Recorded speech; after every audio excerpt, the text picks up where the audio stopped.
ஒன்று கொடுக்குறார், நமச்சிவாய வாழ்கன்னு. தூல பஞ்சாக்கரம். சூக்கும பஞ்சாக்கரம் சிவாய நம. அடுத்து சொல்லுவார், நானே ஒரு தவம் செய்தேன், சிவாய நம என பெற்றேன்.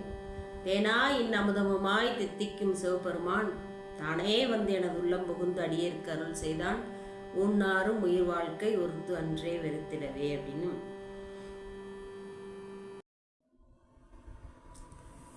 தூலம் சூக்குமம். காரண பஞ்சாக்கரம்னு இருக்கு.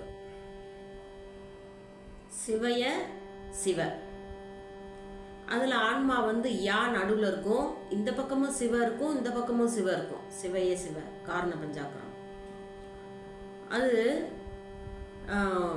அந்த கோயில் மூத்த திருப்பதியத்தில் சொல்லுவார் மணிவாசகர், உடையாள் உந்தன் நடுவிருக்கும் உடையாள் நடுவுள் நீ இருத்தி அடியே நடுவுள் இருவீரும் இருப்பதானால் உன் அடியார் நடுவுள் இருக்கும் அருளை புரியாய் பொன்னம்பலத்து எம் முடியா முதலே என் கருத்து முடியும் வண்ணம் முன்னின்றே அப்படிம்பார்.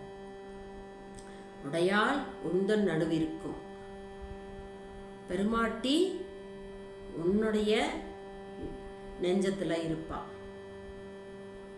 உடையாள் நடுவுள் நீ இருத்தி, நீ அவருடைய நெஞ்சத்துல இருப்ப. அடியே நடுவுள் இருவீரும் இருப்பதானால் இதான் அந்த சிவய சிவ அப்படின்னு காரண பஞ்சாக்கரத்துக்கான பாடல் இது. ஆன்மா நடுவுலையும் இந்த பக்கமும் அம்மையப்பரும் அந்த பக்கமும் அம்மையப்பர். சி சிவம் வா அருள், அருள் சக்தி.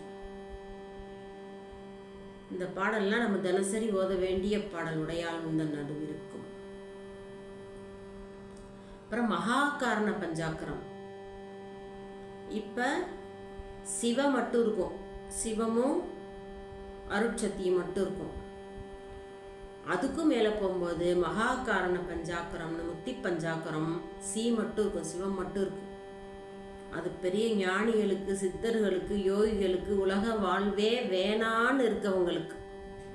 அது நமக்கல்ல. நம்ம என்னைக்காவது உலக வாழ்க்கை வேணான்னு சொல்லியிருக்கோமா? உலகியலை வெறுத்திருக்கோமா? உலகியலே வேணான்னு பலா 10ன்னு பாடுறாரு, 10 பாடல். அது அவங்களுக்கு.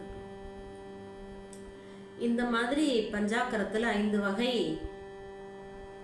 தூலம், சுக்குமம், அதிசுக்குமம், காரணம், மகா காரணம்னு 5 பஞ்சாக்கர வகை இருக்கு. அது போல குரு பஞ்சாக்கரம் 5 இருக்கு. ஞான சம்பந்த, நாவுக்கரச, நம்பியாரூரர் சுந்தரர், மாணிக்க வாசகர், அருணகிரிநாதர். இது வந்து குரு பஞ்சாக்கரம்.